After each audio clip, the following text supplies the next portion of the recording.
ഏവർക്കും നമസ്കാരം. സെപ്റ്റംബർ 8 ഞായറാഴ്ച മുതൽ സെപ്റ്റംബർ 14 ശനിയാഴ്ച വരെയും നീളുന്ന ഒരാഴ്ചയിലെ വാരഫലങ്ങളാണ് ഇന്ന് നാം ഇവിടെ വിശകലനം ചെയ്യുന്നത്. അതിനു മുന്നോടിയായി ഈ ആഴ്ചയിലെ ഗ്രഹങ്ങളുടെ സഞ്ചാരം നമുക്കൊന്ന് പരിശോധിക്കാം. ചന്ദ്രൻ ഈ വാരം ചോതി മുതൽ ഉത്രാടം വരെയുള്ള നക്ഷത്രങ്ങളിൽ, അതായത് തുലാം മുതൽ മകരം വരെയുള്ള രാശികളിൽ സഞ്ചരിക്കുന്നു. സൂര്യൻ ചിങ്ങരാശിയിൽ സഞ്ചരിക്കുന്നു. ചൊവ്വ മിഥുനം രാശിയിൽ സഞ്ചരിക്കുന്നു. ബുധൻ ചിങ്ങത്തിൽ സഞ്ചരിക്കുന്നു. വ്യാഴം ഇടവരാശിയിൽ സഞ്ചരിക്കുന്നു. ശുക്രൻ കന്നിയിൽ സഞ്ചരിക്കുന്നു. ശനി കുംഭരാശിയിൽ സഞ്ചരിക്കുന്നു. രാഹു മീനം രാശിയിലും കേതു കന്നിരാശിയിലും സഞ്ചരിക്കുന്നു. ഈ വാരത്തിൽ ചന്ദ്രന്റെ അഷ്ടമരാശിക്കൂർ ദോഷം വരുന്ന രാശികൾ മീനം, മേടം, ഇടവം, മിഥുനം എന്നീ രാശികൾ ആകുന്നു. ഈ രാശിക്കാർ ശ്രദ്ധിക്കേണ്ട ദിനങ്ങൾ വഴിയെ പറയുന്ന വിശകലനങ്ങളിൽ പറയുന്നതാണ്. ആദ്യമായി മേടക്കൂർ. അശ്വതി, ഭരണി, കാർത്തികകാൽ എന്നീ നക്ഷത്രങ്ങളാണ് ഈ കൂറിൽ വരുന്നത്. ഈ കൂറുകാരുടെ 7ാം ഭാവം മുതൽ 10ാം ഭാവം വരെയാണ് ചന്ദ്രൻ ഈ വാരം സഞ്ചരിക്കുക. ഈ വാരം നല്ലൊരു തുടക്കമാണ് ഇവർക്ക് നൽകുക. ശാരീരിക മാനസിക സൗഖ്യങ്ങൾ, ധനലാഭം, കർമ്മഗുണം, ദാമ്പത്യ സൗഖ്യം എന്നിവ വാരം ആദ്യം ഉണ്ടാകും. കൂടാതെ ഈ കൂറുകാരുടെ രാശിയാധിപനായ ചൊവ്വ 3ൽ ബലവാനായി സഞ്ചരിക്കുന്നത് ഇവർക്ക് ബന്ധുമിത്രാദികളുമായി ഏറെ നല്ല ബന്ധം, ധൈര്യം, ഓജസ്, ഏത് പ്രതിസന്ധികളെയും നേരിടുവാനുള്ള ആത്മവിശ്വാസം എന്നിവ നൽകും. 2ാം ഭാവമായ ധനഭാവത്തിൽ സഞ്ചരിക്കുന്ന ഭാഗ്യാധിപനായ വ്യാഴം ഇവർക്ക് സാമ്പത്തികമായ അഭിവൃദ്ധി, ഭാഗ്യം, ഈശ്വരകടാക്ഷം, ധനാഗമം, ബിസിനസ്സിൽ ലാഭം, വാഗ്വിലാസം എന്നിവയെയും നൽകും. 6ലെ ശുക്രൻ ആശയക്കുഴപ്പം, ശത്രുശല്യം എന്നിവയെ നൽകാം. എങ്കിലും ചൊവ്വ 3ൽ സഞ്ചരിക്കുന്നത് ഈ ദോഷങ്ങളെ കുറയ്ക്കും. അപ്പോൾ പൊതുവിൽ മേടക്കൂറുകാർക്ക് വളരെ ശോഭനമായ വാരമാണ് ഇത്. എന്നാൽ ചൊവ്വ, ബുധൻ എന്നീ ദിനങ്ങളിൽ ചന്ദ്രന്റെ അഷ്ടമരാശിക്കൂർ വരുന്നതിനാൽ ഈ ദിനങ്ങളിൽ ഒരു കരുതൽ വേണം. കർമ്മവിഘ്നം, അലച്ചിൽ, കാര്യപരാജയം എന്നിവ ഈ ദിനങ്ങളിൽ ഉണ്ടാകാം എന്നതിനാൽ ശുഭകരമായ കർമ്മങ്ങൾ ഈ ദിനങ്ങളിൽ ഒഴിവാക്കുക. ദീർഘയാത്രകൾ കഴിവതും ഈ ദിനങ്ങളിൽ ചെയ്യരുത്. കാരണം ആ യാത്രകൾ ലക്ഷ്യപ്രാപ്തിയിലെത്തുവാനുള്ള സാധ്യത വളരെ വിരളമാണ്. 2ാമതായി ഇടവക്കൂർ. കാർത്തിക മുക്കാൽ, രോഹിണി, മകയിരം, ആദ്യ പകുതി എന്നീ നക്ഷത്രങ്ങളാണ് ഈ കൂറിൽ വരുന്നത്. ഈ കൂറുകാരുടെ 6ാം ഭാവം മുതൽ 9ാം ഭാവം വരെയുള്ള ഭാവങ്ങളിൽ കൂടിയാണ് ചന്ദ്രൻ ഈ വാരം സഞ്ചരിക്കുക. ചന്ദ്രന്റെ സഞ്ചാരം ഈ കൂറുകാർക്ക് ബുധനാഴ്ച വരെയും വളരെയേറെ അനുകൂലമായ ഫലങ്ങളെ നൽകും. ആരോഗ്യപുഷ്ടി, ശരീരസുഖം, ഉന്മേഷം, മനസ്സുഖം, കാര്യവിജയം എന്നിവയെല്ലാം ഉണ്ടാകും. കൂടാതെ പ്രണയസാഫല്യം, ദാമ്പത്യ സൗഖ്യം, ബിസിനസ്സിൽ പുരോഗതി, ധനാഗമം എന്നിവയും ഇവർക്ക് ഈ ആഴ്ച അനുഭവത്തിൽ വരും.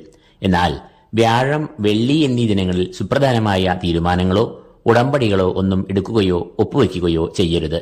ഈ ദിനങ്ങളിൽ ധനം നിക്ഷേപിക്കുന്നതും പണം കടം എടുക്കുന്നതും കൊടുക്കുന്നതും എല്ലാം വളരെയേറെ സൂക്ഷിച്ച് കൈകാര്യം ചെയ്യണം. ഈ കൂറുകാരുടെ ജന്മത്തിൽ സഞ്ചരിക്കുന്ന വ്യാഴവും 2ൽ സഞ്ചരിക്കുന്ന ചൊവ്വയും ധനപരമായി ചില പ്രതിസന്ധികളെ നൽകാം. കൂടാതെ വാക്കുകളിലും സംയമനം ഇവർ പാലിക്കേണ്ടതുണ്ട്. എന്നാൽ ശുക്രൻ ഇവർക്ക് ഏറെ അനുകൂലമായ ഭാവത്തിൽ സഞ്ചരിക്കുകയാൽ സാമ്പത്തികമായ പരാധീനകൾ, ഞെരുക്കം എന്നിവ ഇവരെ അലട്ടുകയില്ല. 3ാമതായി മിഥുനക്കൂർ. മകയിരം 2ാം പകുതി, തിരുവാതിര, പുണർദം, മുക്കാൽ എന്നീ നക്ഷത്രങ്ങളാണ് ഈ കൂറിൽ വരുന്നത്. ഈ കൂറുകാരുടെ 5 മുതൽ 8 വരെയുള്ള ഭാവങ്ങളിൽ കൂടിയാണ് ചന്ദ്രൻ ഈ വാരം സഞ്ചരിക്കുക. ആദ്യ 2 ദിനങ്ങളിൽ അത്ര ശോഭനമായ അനുഭവങ്ങൾ ഉണ്ടാകില്ല എങ്കിലും പിന്നീട് ചൊവ്വാഴ്ച മുതൽ ഇവർക്ക് വെള്ളിയാഴ്ച വരെയും വളരെയേറെ നല്ല അനുഭവങ്ങൾ ഉണ്ടാകും. ആരോഗ്യം, ശരീരപുഷ്ടി, മാനസിക സൗഖ്യം, ശത്രുജയം, ആത്മവിശ്വാസം, ഉണർവ് എന്നിവയെല്ലാം ഉണ്ടാകും. വ്യാഴം, വെള്ളി എന്നീ ദിനങ്ങൾ ഇവർക്ക് പ്രണയസാഫല്യം, ദാമ്പത്യ സൗഖ്യം, ബിസിനസ്സിൽ പുരോഗതി, കർമ്മഗുണം, കുടുംബാംഗങ്ങൾ തമ്മിൽ ഐക്യം എന്നിവയെല്ലാം ഉണ്ടാകും. ഈ കൂറുകാർക്ക് ശനിയാഴ്ച അഷ്ടമരാശിക്കൂർ ദോഷം വന്ന് ഭവിക്കാം എന്നതിനാൽ ഇന്നേ ദിനം സുപ്രധാനമായ തീരുമാനങ്ങൾ, ദീർഘയാത്രകൾ, ധനനിക്ഷേപം എന്നിവയൊന്നും നടത്തരുത്. കാരണം ഇന്നേ ദിനം ചെയ്യുന്ന പ്രവർത്തികൾക്ക് ഭംഗമോ പരാജയമോ വന്നു ഭവിക്കാനുള്ള സാധ്യത ഏറെയാണ് എന്ന് അറിയുക. 4ാമതായി കർക്കിടകക്കൂർ. പുണർദം കാൽ, പൂയം, ആയില്യം എന്നീ നക്ഷത്രങ്ങളാണ് ഈ കൂറിൽ വരുന്നത്.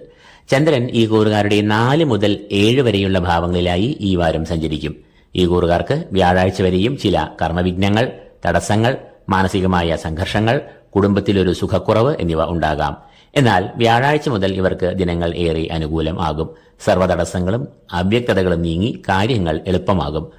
കുടുംബരംഗത്തും കർമ്മമേഖലയിലും ശോഭനമായ ദിനങ്ങൾ ഉണ്ടാകും. എന്നാൽ ഈ കൂറുകാരുടെ 12ാം ഭാവത്തിൽ ചൊവ്വ സഞ്ചരിക്കുന്നു എന്നതിനാൽ ചില തർക്കങ്ങൾ, അസ്വാരസ്യങ്ങൾ എന്നിവ ഉടലെടുക്കാൻ സാധ്യത ഉണ്ട്. അതുകൊണ്ട് തന്നെ അനാവശ്യമായ വിഷയങ്ങളിൽ നിന്നും വിവാദങ്ങളിൽ നിന്നും വിട്ടുനിൽക്കുക.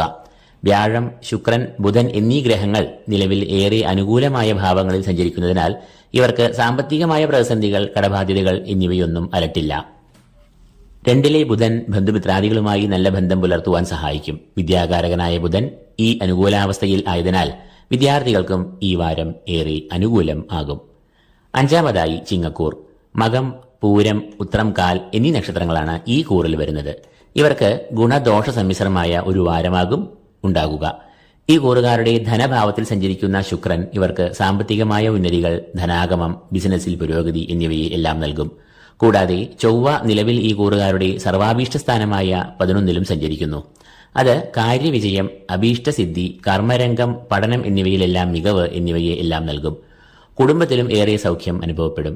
എന്നാൽ കർമ്മഭാവത്ത് സഞ്ചരിക്കുന്ന വ്യാഴം ചിലപ്പോൾ ചില ആശയക്കുഴപ്പങ്ങൾ, പ്രതിസന്ധികൾ എന്നിവയെ സൃഷ്ടിക്കാം. എങ്കിലും ചൊവ്വ, ശുക്രൻ എന്നിവരുടെ അനുകൂലാവസ്ഥയാൽ പ്രതിസന്ധികളെ ഈ കൂറുകാർ തരണം ചെയ്യുകയും ചെയ്യും. ഞായർ, തിങ്കൾ, ശനി എന്നീ ദിനങ്ങൾ ഇവർക്ക് ഏറ്റവും അനുകൂലമായ ദിനങ്ങൾ ആകും. 6ാമതായി കന്നിക്കൂർ. ഉത്തരമുക്കാൽ, അത്തം, ചിത്തിര ആദ്യ പകുതി എന്നീ നക്ഷത്രങ്ങളാണ് ഈ കൂറിൽ വരുന്നത്. ഈ കൂറുകാർക്ക് ഈ വാരം പൊതുവെ ഗുണദോഷ സമ്മിശ്രമായ ഫലങ്ങൾ അനുഭവത്തിൽ വരും. മാനസിക സംഘർഷങ്ങൾ, ശാരീരികമായ അസ്വസ്ഥതകൾ എന്നിവ ഉടലെടുക്കാം. ചൊവ്വ, ബുധൻ എന്നീ ദിനങ്ങൾ ഏറെ അനുകൂലമായ അനുഭവങ്ങൾ വന്നുചേരും. കർമ്മഭാവത്തിൽ സഞ്ചരിക്കുന്ന ചൊവ്വ കർമ്മപുഷ്ടി, കർമ്മഗുണം, തൊഴിലിടത്ത് മേലധികാരികളുടെ പ്രശംസ, അംഗീകാരം എന്നിവയെ എല്ലാം നൽകും. കൂടാതെ വ്യാഴം ഭാഗ്യഭാവത്തിൽ സഞ്ചരിക്കുന്നു എന്നതിനാൽ ഭാഗ്യവും ഈശ്വരകടാക്ഷവും ഇവർക്ക് എല്ലാ പ്രതിസന്ധികളിലും രക്ഷയേകുന്നതാണ്. വാരമധ്യത്തിൽ ബന്ധുമിത്രാദികളുമായി സംഗമം, കുടുംബത്തിൽ ഏറെ സന്തോഷം, ക്ഷേമം, ഐക്യം എന്നിവ അനുഭവപ്പെടും. എങ്കിലും രവി, ബുധൻ എന്നിവർ 12ാം ഭാവത്തിൽ സഞ്ചരിക്കുന്നു എന്നതിനാൽ അപ്രതീക്ഷിതമായ ചിലവുകൾ, യാത്രാക്ലേശങ്ങൾ, അലച്ചിൽ എന്നിവ ഉണ്ടാകാം. 7ാമതായി തുലാക്കൂർ. ചിത്തിര 2ാം പകുതി, ചോതി, വിശാഖം, മുക്കാൽ എന്നീ നക്ഷത്രങ്ങളാണ് ഈ കൂറിൽ വരുന്നത്. ഈ കൂറുകാരുടെ 1 മുതൽ 4 വരെയുള്ള ഭാവങ്ങളിലൂടെയാണ് ചന്ദ്രൻ ഈ വാരം സഞ്ചരിക്കുന്നത്.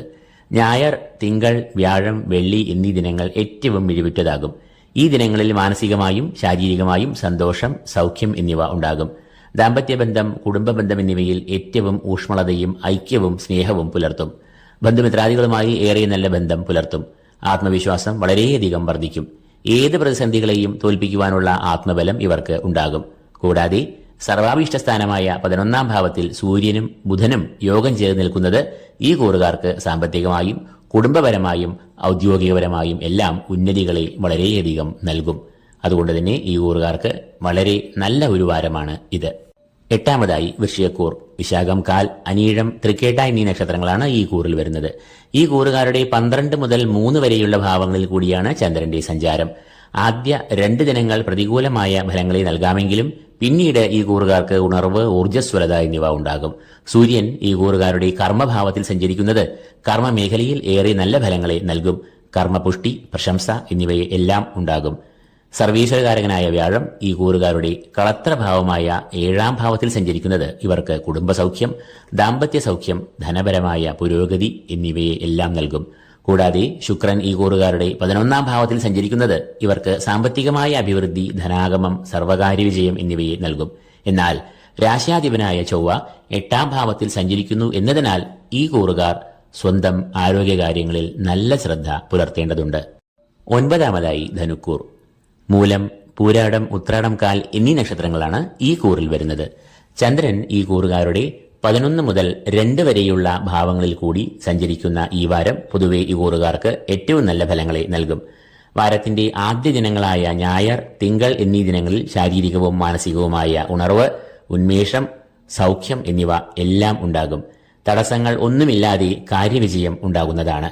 ചൊവ്വ, ബുധൻ എന്നീ ദിനങ്ങളിൽ ചന്ദ്രൻ 12ൽ കൂടി സഞ്ചരിക്കുമ്പോൾ ചെറിയ മനപ്രയാസങ്ങൾ, ശാരീരികമായ ക്ലേശങ്ങൾ, ചെലവുകൾ എന്നിവയ്ക്ക് ഒരു സാധ്യത ഉണ്ട്. എന്നാൽ വ്യാഴാഴ്ച തൊട്ട് ഇവർക്ക് വീണ്ടും നേട്ടങ്ങളും അനുകൂലമായ ഫലങ്ങളും വന്നു ചേരുന്നതാണ്. എന്നാൽ നിലവിൽ ഈ കൂറുകാരുടെ 7 നിൽക്കുന്ന ചൊവ്വ ദമ്പതികളുടെ ഇടയിൽ ചില അഭിപ്രായ ഭിന്നതകൾ, ഈഗോ എന്നിവ സൃഷ്ടിക്കാനും അതുമൂലം ചില അസ്വാരസ്യങ്ങളും സൃഷ്ടിക്കാൻ സാധ്യതയുണ്ട് എന്നത് ഓർക്കുക. 10ാമതായി മകരക്കൂർ. ഉത്രാടം മുക്കാൽ, തിരുവോണം, അവിട്ടം ആദ്യ പകുതി എന്നീ നക്ഷത്രങ്ങളാണ് ഈ കൂറിൽ വരുന്നത്. ഈ കൂറുകാർക്ക് വളരെയേറെ ഗുണാനുഭവങ്ങളും നേട്ടങ്ങളും ഉണ്ടാകുന്ന വാരമാകും ഇത്. ചന്ദ്രൻ ഏറ്റവും അനുകൂലനായി കർമ്മഭാവത്തും സർവാഭീഷ്ട സ്ഥാനത്തും സഞ്ചരിക്കുന്നതിനാൽ ഇവർക്ക് കർമ്മപുഷ്ടി, തൊഴിൽ രംഗത്ത് അംഗീകാരം, സഹപ്രവർത്തകരുടെ സഹകരണം എന്നിവ ഉണ്ടാകും. കൂടാതെ ശാരീരികമായ സൗഖ്യം, മനസ്സുഖം, വിനോദയാത്രകൾ, ബന്ധുഗുണം, വിവിധ സ്രോതസ്സുകളിൽ നിന്നും ധനാഗമം, ബിസിനസ്സിൽ പുരോഗതി, ലാഭം, ശത്രുനാശം, രോഗനാശം എന്നിവയെല്ലാം ഉണ്ടാകുന്ന വാരമാകും ഇത്. കുടുംബത്തിലും ദാമ്പത്യ ജീവിതത്തിലുമെല്ലാം സന്തോഷവും സമാധാനവും ഐക്യവും രൂപപ്പെടും. വിദ്യാർത്ഥികൾക്കും വളരെയധികം അനുകൂലമായ ഫലങ്ങൾ ഈ വാരം ഉണ്ടാകും. വ്യാഴം, വെള്ളി എന്നീ ദിനങ്ങളിൽ ചെലവ് അധികരിക്കുവാൻ സാധ്യതയുണ്ട് എന്നതിനാൽ ഒന്ന് ശ്രദ്ധിക്കുക. ഈ കൂറുകാരുടെ 6ൽ സഞ്ചരിക്കുന്ന ചൊവ്വ ഇവർക്ക് സകല പ്രതിസന്ധികളെയും തരണം ചെയ്യുവാനുള്ള ഊർജവും ആത്മവിശ്വാസവും നൽകുന്നു. 8ൽ സഞ്ചരിക്കുന്ന ബുധനും ഇവർക്ക് ശാരീരിക മാനസിക സൗഖ്യങ്ങളെ നൽകും. കാര്യവിജയം, സന്താനക്ഷേമം, വിദ്യാപുരോഗതി, ധനാഭിവൃദ്ധി എന്നിവയെയും നൽകും. 11ാമതായി കുംഭക്കൂർ. അവിട്ടം 2ാം പകുതി, ചതയം, പൂരോരുട്ടാതി, മുക്കാൽ എന്നീ നക്ഷത്രങ്ങളാണ് ഈ കൂറിൽ വരുന്നത്. ചന്ദ്രൻ ഈ കൂറുകാരുടെ 9 മുതൽ 12 വരെയുള്ള ഭാവങ്ങളിൽ കൂടി ഈ വാരം സഞ്ചരിക്കുന്നു. ഈ കൂറുകാർക്ക് ഈ വാരം മുഴുവനും വളരെയേറെ ഗുണവും സന്തോഷവും ഉണ്ടാകുന്നതാണ്. ചൊവ്വാഴ്ച മുതൽ ഈ കൂറുകാർക്ക് മാനസികമായ ഉണർവ്, ശാരീരികമായ ഉന്മേഷം, കർമ്മപുഷ്ടി, കാര്യവിജയം, ധനാഗമം എന്നിവ ഉണ്ടാകും. അധികാരികളുടെ പ്രീതി, പ്രശംസ എന്നിവയും ഇവർക്ക് ഉണ്ടാകുന്നതാണ്. കുടുംബ ബന്ധങ്ങൾ, സുഹൃത്ത് ബന്ധങ്ങൾ എന്നിവ സുദൃഢമാകും. ചൊവ്വ, ബുധൻ, വ്യാഴം എന്നീ ദിനങ്ങളിൽ വളരെ ഗുണാധിക്യം ഇവർക്ക് കൂടിയ അളവിൽ കാണപ്പെടും. ഈ ദിനങ്ങളിൽ പുതിയ കാര്യങ്ങൾക്ക് തുടക്കം കുറിക്കുക, പഴയ പ്രവർത്തികളിൽ ലക്ഷ്യം കാണുക, വിജയപ്രാപ്തി, അഭീഷ്ടസിദ്ധി എന്നിവ ഉണ്ടാകുന്നതാണ്. 8ൽ സഞ്ചരിക്കുന്ന ശുക്രൻ ഇവർക്ക് സാമ്പത്തിക ഭദ്രതയും ധനാഭിവൃദ്ധിയും നൽകും. എന്നാൽ വ്യാഴം പ്രതികൂലനായി മാതൃഭാവത്തിൽ നിൽക്കുന്നു എന്നതിനാൽ സ്വന്തം ആരോഗ്യത്തിലും കുടുംബാംഗങ്ങളുടെ ആരോഗ്യത്തിലും ഒരു ശ്രദ്ധ ഇവർ പുലർത്തുകയും വേണം. 12ാമതായി മീനക്കൂർ. പുരുരുട്ടതികാൽ, ഉത്രട്ടാതി, രേവതി എന്നിവയാണ് മീനക്കൂറിൽ വരുന്ന നക്ഷത്രങ്ങൾ. ഈ കൂറുകാരുടെ 8 മുതൽ 11 വരെയുള്ള ഭാവങ്ങളിൽ കൂടിയാണ് ചന്ദ്രൻ ഈ വാരം സഞ്ചരിക്കുക. ചന്ദ്രൻ തന്റെ അനുകൂലവും പ്രതികൂലവുമായ ഭാവങ്ങളിൽ കൂടി സഞ്ചരിക്കയാൽ ഗുണദോഷ സമ്മിശ്രമായ ഫലങ്ങൾ ഇവർക്ക് ഈ വാരം ഉണ്ടാകും.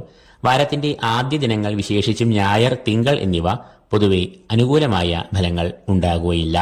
കർമ്മവിഘ്നം, പരാജയം എന്നിവ നേരിടാമെന്നതിനാൽ ഈ ദിനങ്ങളിൽ നിർണായകമായ തീരുമാനങ്ങൾ, അഗ്രിമെന്റുകൾ, യാത്രകൾ, പുതിയ സംരംഭങ്ങൾ എന്നിവയ്ക്ക് തുടക്കം കുറിക്കരുത്. എന്നാൽ തുടർന്ന് ഈ കൂറുകാർക്ക് ക്രമേണ ദിനങ്ങൾ അനുകൂലമായി വരും.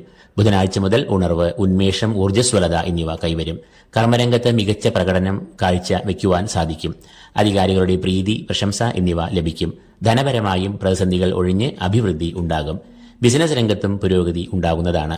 ഈ കൂറുകാരുടെ 6ാം ഭാവമായ ചിങ്ങത്തിൽ സൂര്യനും ബുധനും യോഗം ചെയ്ത് സഞ്ചരിക്കുന്നത് ഇവർക്ക് വളരെയധികം ആത്മവിശ്വാസം, ഊർജം, ശത്രുനാശം, രോഗനാശം എന്നിവയെ നൽകുന്നു.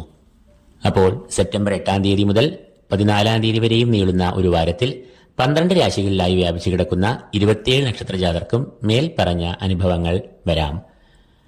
വാരഫലങ്ങളിൽ നിർണായകമായ ഗ്രഹമായ ചന്ദ്രന്റെയും മറ്റ് ഗ്രഹങ്ങളുടെയും സ്ഥിതിയും സഞ്ചാരവും കണക്കിൽ എടുക്കുമ്പോൾ ചിത്തിര 2ാം പകുതി, ചോതി, വിശാഖം മുക്കാൽ, മൂലം, പൂരാടം, ഉത്രാടം, തിരുവോണം, അവിട്ടം, ചതയം, പൂരോരുടാതി മുക്കാൽ എന്നീ 10 നക്ഷത്രജാതർക്ക് ഈ വാരം ഏറ്റവും അനുകൂലമായ ഫലങ്ങൾ ഉണ്ടാകും. മറ്റ് രാശിക്കാർക്ക് ഗുണദോഷ സമ്മിശ്രമായ അനുഭവങ്ങൾ വന്നു ചേരുന്നതാകും.